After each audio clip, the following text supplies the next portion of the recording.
Okay, आज का बहुत ज्यादा इंपॉर्टेंट टॉपिक है। जैसे कि मैंने तुम लोगों को बोला था और मैंने भी थोड़ा बहुत पढ़ा दिया था डाइलेक्ट्रिक के बारे में। ऑल राइट, तो डाइलेक्ट्रिक में नट शेल में अगर मैं कंक्लूड करूं, डाइलेक्ट्रिक में होता क्या है। जैसे फॉर एग्जांपल आपके पास ऐसे दो प्लेट्स हैं इस तरह से। इन दो प्लेट्स के ऊपर इस तरफ आपका चार्ज कौन सा है, पॉजिटिव, और इस तरफ कौन सा होगा, नेगेटिव। कोई प्रॉब्लम नहीं है। इसके बीच में मैंने एक रख दी डाइलेक्ट्रिक स्लैब, देख रहे हो आप। इसके बीच में रख दी मैंने एक डाइलेक्ट्रिक स्लैब। अब अगर आपने बीच में कंडक्टर रखा होता ना, कंडक्टर रखने के कारण क्या होता है, अगर मान लीजिए यहाँ पे कितने चार्ज है, 4 चार्ज है। कितने चार्ज है टोटल, 4। तो इधर भी जो इंडक्शन होगी चार्जेस की वो भी कितने होंगे यहाँ पे, 4। और यहाँ पे भी कितने होंगे, यहाँ पे कैसा आ जाता है, पॉजिटिव, और यहाँ कितना आ जाता, पॉजिटिव। ऐसा होने के कारण जितनी इस तरफ इलेक्ट्रिक फील्ड जा रही थी उतनी ही इसके अंदर इस तरफ चल रही होती है। उसके कारण आपकी इलेक्ट्रिक फील्ड लाइंस एक दूसरे के साथ कैंसिल हो जाती थी। ओवरऑल इलेक्ट्रिक फील्ड इंटेंसिटी कितनी हो जाती थी, इनसाइड द कंडक्टर 0 हो जाती थी।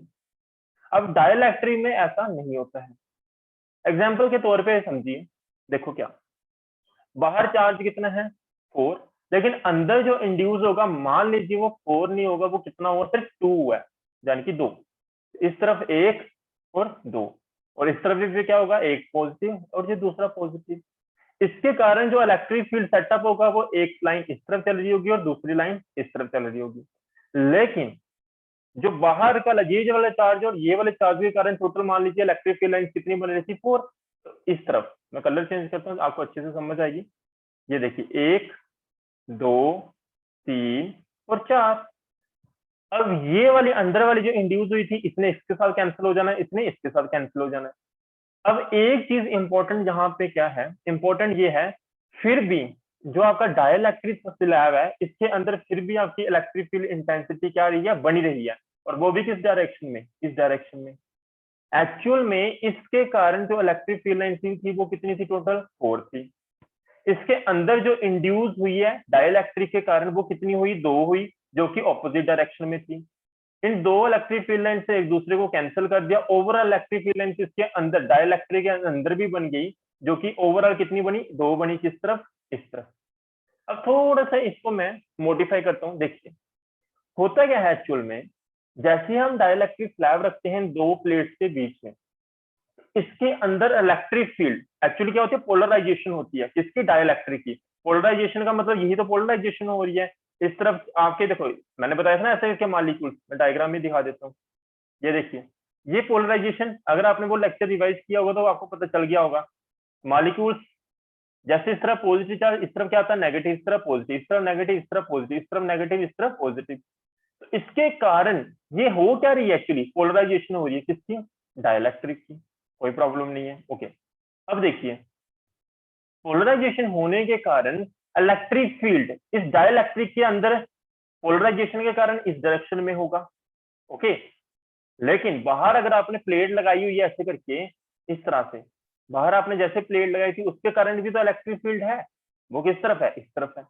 ये 3 लाइन है जहाँ पे मान लीजिए कितनी है, टोटल 6। ये जो रेड कलर की लाइन है पोलराइजेशन के कारण जो इलेक्ट्रिक फील्ड बनती है, इसको बोलूंगा electric field due to polarisation. तो मैं इसको किसके साथ लिखूंगा, ईपी के साथ।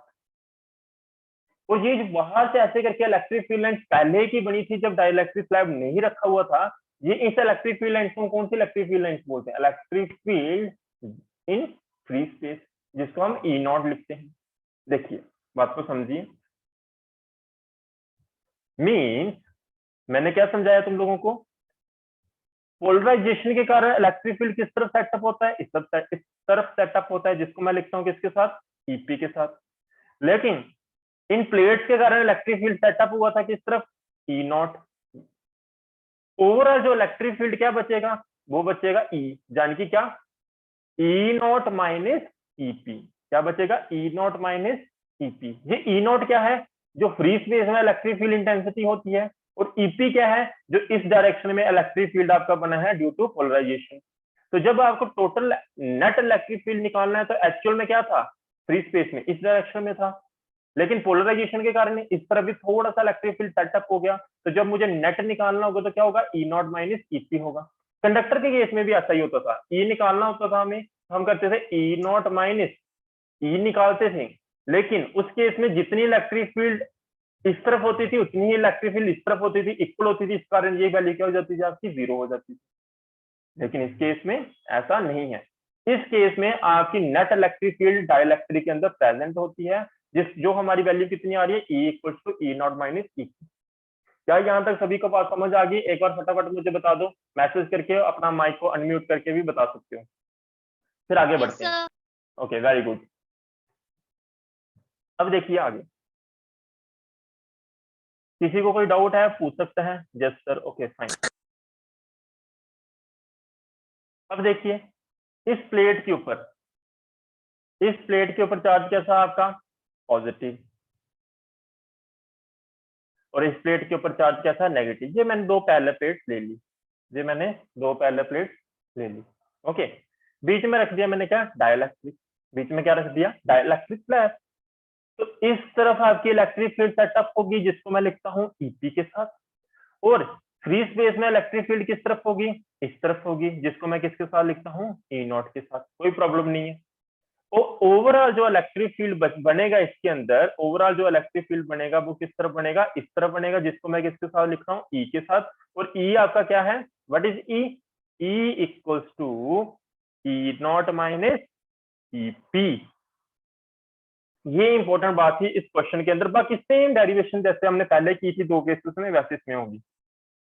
यानी कि जब दो प्लेट्स हों और इन दो प्लेट्स को हमने सेपरेट किया हो, कितने डिस्टेंस से, डी डिस्टेंस से, कहां पे, फ्री स्पेस में।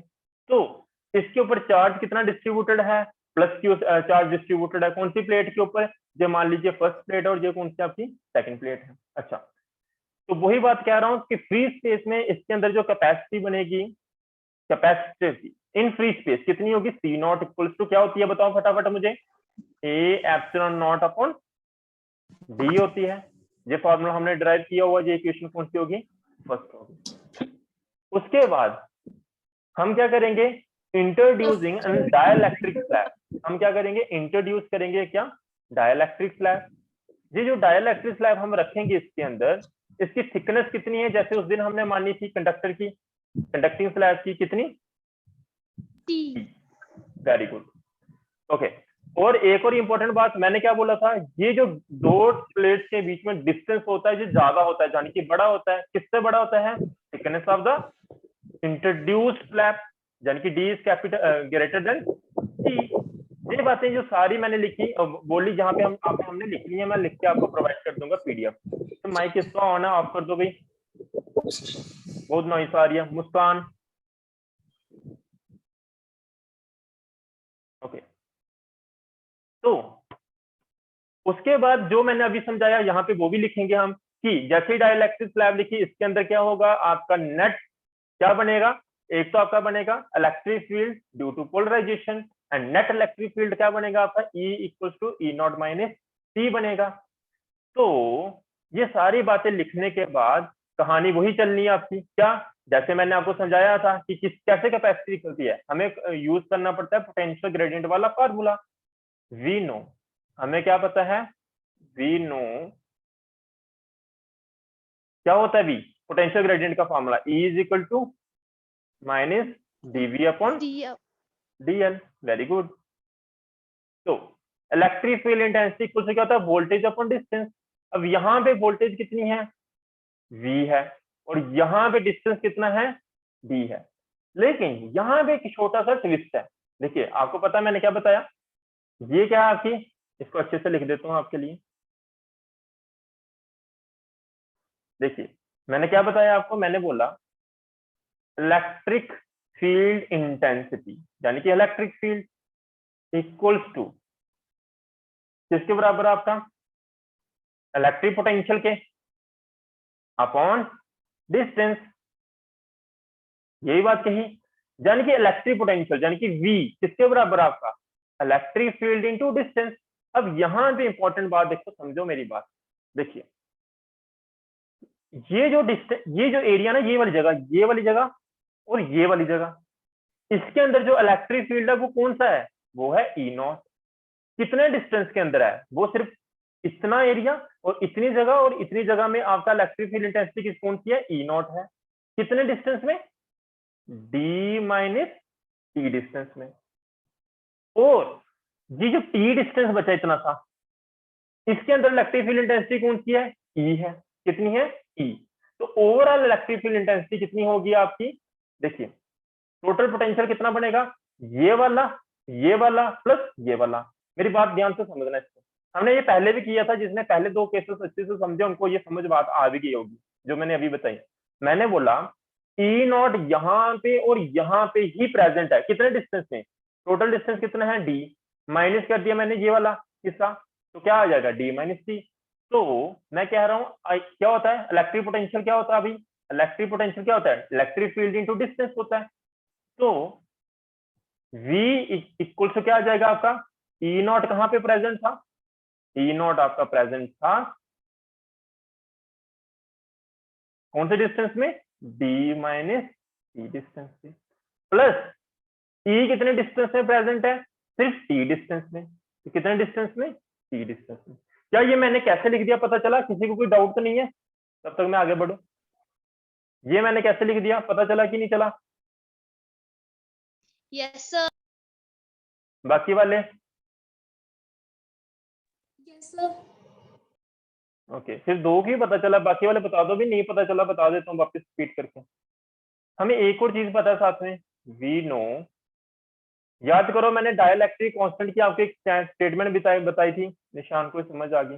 बाकी वाले सोए हैं क्या, जब मोबाइल लगा के छोड़ दिया है फिर। हमें एक और चीज पता है, डाइलेक्ट्रिक कांस्टेंट।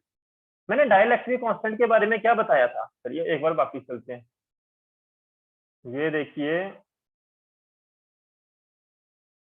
इलेक्ट्रिक फील्ड को मैंने, फोर्स को, आपकी परमिटिविटी को, इन सभी को मैंने कंपेयर किया था और तुम लोगों को समझाया था। ये देखिए सभी को कंपेयर किया। आज मुझे यहाँ पे जो यूज करना है वो किसको यूज करना है, ई नॉट अपॉन ई एम वाला केस, ये वाला केस मुझे यूज करना है। यानी कि के किसके बराबर होता है आपका, electric field intensity in free space to the medium. इस बार जो हमारा जो मीडियम है वो क्या है, डाइलेक्ट्रिक स्लैब है।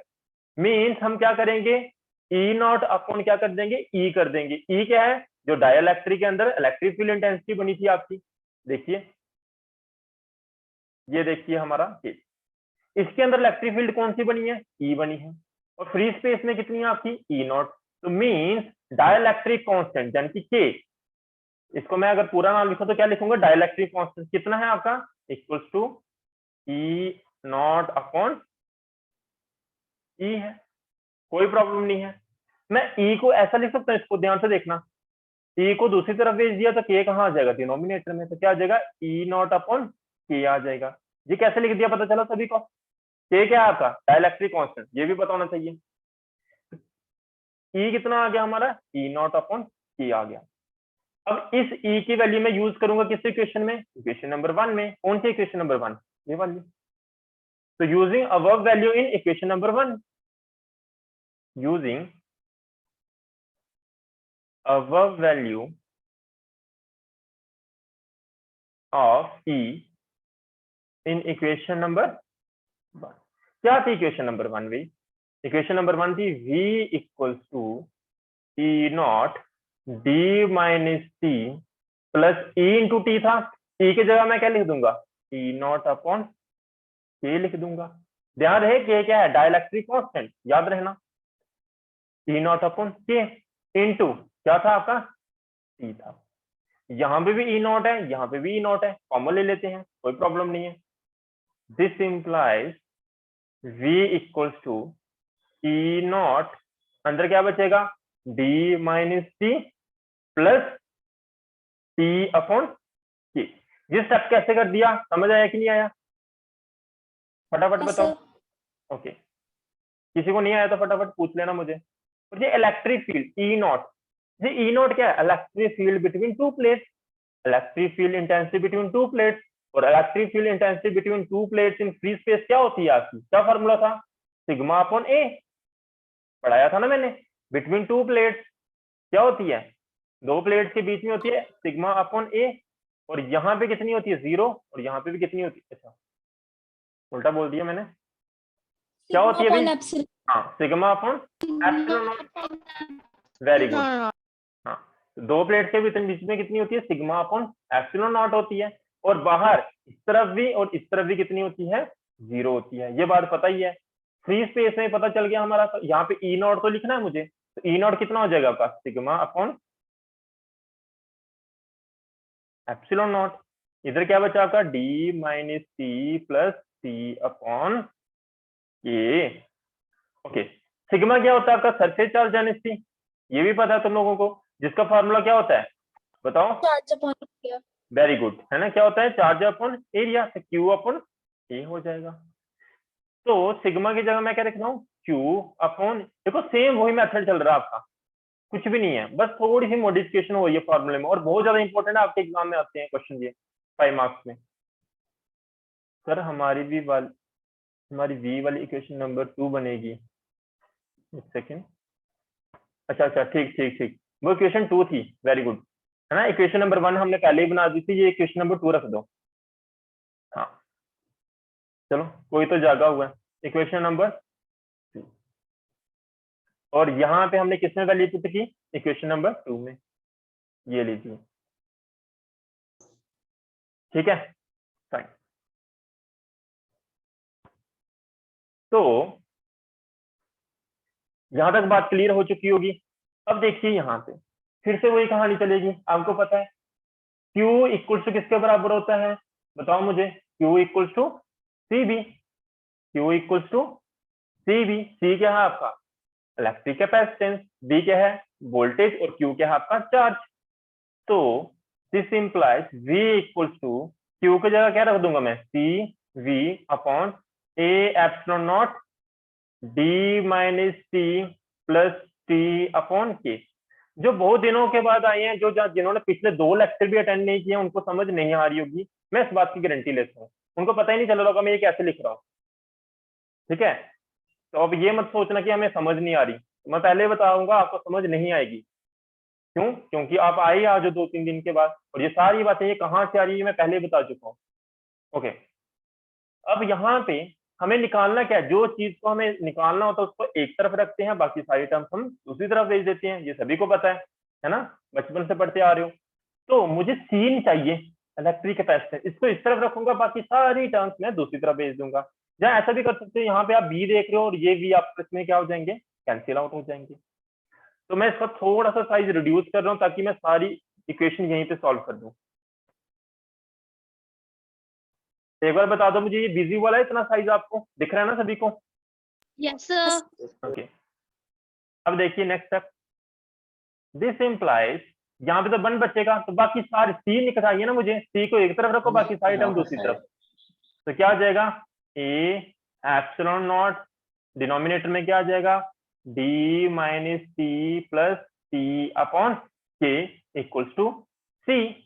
सी मिल चुका है, इलेक्ट्रिक कैपेसिटेंस हमें मिल चुका है। एक तो ये हो गया तरीका इसको लिखने का। ठीक है, ये आगे होगी हमारी डेरिवेशन कंप्लीट, कोई प्रॉब्लम नहीं, सी मिल चुकी है। थोड़ा सा इसको चलो मॉडिफाई करके देखते हैं और क्या कर सकते हैं इसके साथ। चलिए देखिए, मैं क्या करूंगा, मुझे सी चाहिए ना। सी निकल चुका है, जो कि क्या है? ए एप्सिलॉन नॉट अपॉन, देखिए मैं क्या करूंगा जी, डिनोमिनेटर है इसके अंदर से क्या ले लूंगा? डी को कॉमन ले लूंगा। चलिए डी को कॉमन बाद में लेते हैं। मैं पहले क्या करूंगा, इधर भी टी दिख रहा है आपको, इधर भी टी दिख रहा है, टी टी को कॉमन ले लो पहले। तो देखो क्या हो जाएगा? डी माइनस टी बाहर आ चुका है, अंदर क्या बचेगा? 1 प्लस 1 अपॉन के। जी कैसे लिख दिया, पता चला कि नहीं चला? इस तरफ भी टी, ये भी टी था और यहाँ पे भी टी था, तो टी टी को मैंने क्या कर लिया? कॉमन ले लिया। तो एक तरीका ये हो गया इसको लिखने का। अब यो बेस्ट तरीका है इसको करने का, क्योंकि मुझे इसको क्या करना है? कंपेयर करना है इन फ्री स्पेस के साथ। अब ध्यान दे, फ्री स्पेस में फॉर्मूला क्या था? ए epsilon not upon D, equation number first में। तो मैं इस इक्वेशन को भी क्या इसी फॉर्म में बनाने की कोशिश करूंगा। कैसे? देखिए, this implies C equals to A epsilon not upon, मैं क्या करूंगा, इधर से पूरी इक्वेशन से डी को कॉमन ले लूंगा। तो देखिए कैसे, डी आ जाएगा आपका बाहर, अंदर क्या बचेगा? यहां से डी कॉमन किया तो बचेगा क्या? 1 माइनस, इधर डी था ही नहीं, डी था ही नहीं, जो अगर नहीं था तो क्या चला जाता है, जो चीज नहीं होती है अगर कॉमन लिया तो वो कहाँ जाती है, डिनोमिनेटर में आ जाती है, इंटू 1+1/k। जिसको ये बात नहीं समझ आई है इसके बाद एक बार ब्रैकेट को खोल के देखो, जब डी को अंदर जाके मल्टीप्लाई करोगे वापिस आपको क्या मिलेगा, डी माइनस डी अंदर जाके मल्टीप्लाई होगा तो ये एक दूसरे के साथ डी डी क्या हो जाएगा, कैंसिल, तो बचेगा क्या आपके पास, टी 1+1/k। वापिस देखो यही इक्वेशन मिल गई है ना, डिनोमिनेटर वाली। तो ये हमने क्या किया, कॉमन लिया, और कॉमन लेना आपको आना भी चाहिए क्योंकि आप 12th क्लास में पहुंच चुके हो। तो डी हमने जैसे कॉमन लिया हमारे पास क्या आया, 1 - t/d 1+1/k। अब मुझे तुम लोग बताओ ये क्या चीज है, इसको कहीं पे देखा है? Question number 1. हाँ, इक्वेशन नंबर 1 क्या बताया था मैंने, A/0/d, और जस्ट अभी भी बताया A/0/d क्या है, इक्वेशन नंबर 1 से क्या है, ये C0 है, क्या है आपका C0। तो मैं इसको ऐसा लिख सकता हूँ, C = C0 अपॉन डिनोमिनेटर में क्या, 1 - t/d 1+1/k। ये आ गई हमारी नेक्स्ट इक्वेशन, है वही चीज, उसी को हम अरेंज कर रहे हैं बार बार। अब यहां से इसको देख के आपको क्या समझ आ रही है, मुझे बताओ तुम लोग, क्या C बड़ा नहीं है किससे, C0 से? ऐसा क्यों बोल दिया मैंने, जैसे हमने कंडक्टिंग स्लैब वाला केस किया था, ये तो है C0। डिनोमिनेटर में देखो क्या चीज है, डिनोमिनेटर में अगर आप ध्यान से देखोगे 1 माइनस इतनी बड़ी टर्म माइनस हो रही है, 1 से क्या इतनी बड़ी टर्म माइनस हो रही है, और ये टर्म क्या है, T/d। T पहले क्या है, छोटी है, मीन्स जिसकी वैल्यू क्या है, कम है, क्यों, थिकनेस, मैंने वहां पे लिखा भी था, ध्यान से देखो मैंने लिखा था ना, थिकनेस क्या है, छोटी है किससे, कैपिटल डी से। जब भी डिनोमिनेटर छोटा हो, सॉरी डिनोमिनेटर बड़ा हो और न्यूमिनेटर बड़ा छोटा हो, न्यूमिनेटर छोटा हो और डिनोमिनेटर बड़ा हो, आपको ओवरऑल रिजल्ट मिलता है वो किसमें मिलता है, पॉइंट में मिलता है ना, फ्रैक्शंस में मिलता है आंसर। तो ये अल्टीमेटली आपका आंसर किसमें आने वाला है, फ्रैक्शंस में आने वाला है, ये वाला। तो 1 माइनस कुछ भी छोटी वैल्यू करनी हो तो आपको 0 पॉइंट समथिंग मिलता है, और 0 पॉइंट समथिंग कोई भी चीज से डिवाइड करना हो तो आपको आंसर क्या मिलता है, हमेशा बड़ा मिलता है। और ये बातें आपको पता भी होनी चाहिए, मुझे बताने की जरूरत नहीं है, ठीक है। जिसको नहीं पता है 11th क्लासेस अटेंड करो, मैंने वहां पे भी बताया हुआ है, अदरवाइज 6th 7th क्लासेस में आपको पता चल जाता है ये सारी बातें। तो डिनोमिनेटर में जैसे 10 को डिवाइड करोगे 0.5 के साथ तो कितना मिलेगा, खुद सॉल्व करके देखो। 10 को डिवाइड करोगे 0.2 के साथ, देखना आंसर क्या मिलता है। 10 को डिवाइड करना 0.1 के साथ, देखना आंसर कितना मिलता है। आपको खुद ही आंसर पता चल जाएगा मैंने ऐसा क्यों बोला, कि डिनोमिनेटर में जितनी फ्रैक्शन में छोटी वैल्यू होगी उतना आपको ओवरऑल आंसर क्या मिलेगा, बड़ा मिलेगा। तो यहां से ही हमने प्रूव कर लिया सी क्या है आपका, हमेशा बड़ा होगा किससे, C0 से। अब ये सी क्या है, ये कैपेसिटी है आपकी डाइलेक्ट्रिक, सॉरी कैपेसिटी है आपकी कैपेसिटर की, when dielectric slab is placed in between the parallel plate capacitor. क्या ये बात सभी को क्लियर हो गई, किसी को कोई डाउट है? Yes, sir. हाँ पूछो, क्या डाउट है? Clear होगी. ओके क्लियर होगी। बाकी स्टूडेंट्स, अमित, निशान, मुस्कान, निंदिया, पुनीता, No, sir, no doubt. No, sir. Paris तो आई बहुत दिनों के बाद है, मुझे नहीं पता समझ आई होगी कि नहीं। सुनेहा भी रेगुलर नहीं है, इसको भी मुझे नहीं पता समझ आई होगी कि नहीं। नो सर, नो नो किसके लिए है? सुनीता समझ नहीं आई है क्या? अच्छा डाउट नहीं है, यस सर, ठीक, समझ आ गई। ओके वेरी गुड, ठीक है। तो अब आगे बात समझो मेरी, यहाँ देखिए टाइम कितना बचा है हमारे पास अभी टाइम, ओके। अब यहाँ पे जो मुझे आपको जो बात बताने वाला हूँ पहले वो समझो। अब आपके बचे हैं सिर्फ 3 टॉपिक, आपके कितने टॉपिक बचे हैं यहाँ पे, 3 टॉपिक्स बचे हुए हैं, ठीक है। देखिए अब इन टॉपिक्स को आपने कैसे कंप्लीट करना है, ये तीनों के तीनों टॉपिक्स, एक है हमारा कौन सा, energy stored in electric capacitor. दूसरा topic very very important, when the graph generator, बहुत ज्यादा इंपॉर्टेंट है ये। इसके अंदर कोरोना डिस्चार्ज आपको पहले पढ़ना पड़ेगा, कोरोना डिस्चार्ज वगैरह क्या होता है, तो मैंने इसको पूरे एक लेक्चर में कंप्लीट पहले ही करके रखा हुआ है।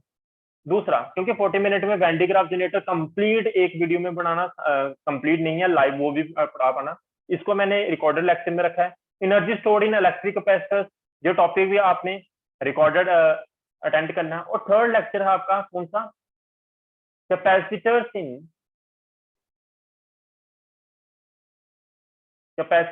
इन सीरीज एंड पैरेलल। जैसे आपने 10th क्लास में पढ़ा था ना, resistors in parallel and resistors in series, same हम कैपेसिटर्स को क्या लगते हैं करते हैं, पैरेलल में लगाते हैं और सीरीज में लगाते हैं, और टोटल देखते हैं उसकी कैपेसिटी कितनी बनती है। ये 3 लेक्चर्स आपने रिकॉर्डेड देखने हैं। उसके बाद कोई आपकी डाउट आएगी फिर आप मुझे पूछना, ठीक है। Energy stored in electric capacitor में जो होगा टॉपिक आपका, उसमें क्या है आपका, उससे बनते हैं आपके न्यूमेरिकल। बात को ध्यान में रखना, ये न्यूमेरिकल तभी समझ पाओगे, ये न्यूमेरिकल तभी सॉल्व कर पाओगे अगर आपको पता होगा कि डेरिवेशन कैसी हुई है। डेरिवेशन याद करना बहुत इंपॉर्टेंट, याद नहीं, इसको समझना जरूरी है। फिर उसके बाद आपको फॉर्मूले उसके याद हो जाएंगे ऑटोमेटिकली। फिर उसके बाद वैन डी ग्राफ जनरेटर हमेशा 5 मार्क्स का क्वेश्चन आता है एग्जाम में, आपके देखने को मिलता है ना, मैक्सिमम टाइम रिपीटेड क्वेश्चन आता है ये। और capacitors in series and parallel बहुत इंपॉर्टेंट क्यों है, क्योंकि इसके ऊपर न्यूमेरिकल्स बन सकते हैं। हमारे स्टेट बोर्ड में तो कम ही आते हैं, फिर भी ये आपको पता ही होनी चाहिए अगर आपने इलेक्ट्रोस्टैटिक पढ़ा है तो कैसे, क्योंकि resistors in parallel and resistors in series भी हम पढ़ेंगे, वहां पे भी हमें न्यूमेरिकल सॉल्व करने होते हैं। सिमिलरली अगर आपने यहाँ भी ये वाले क्वेश्चन सॉल्व कर लिए तो वो वाले ऑटोमेटिकली हो जाएंगे। तो इस बात को ध्यान में रखना है। अब आपको बता देता हूँ आपने करना क्या है, देखिए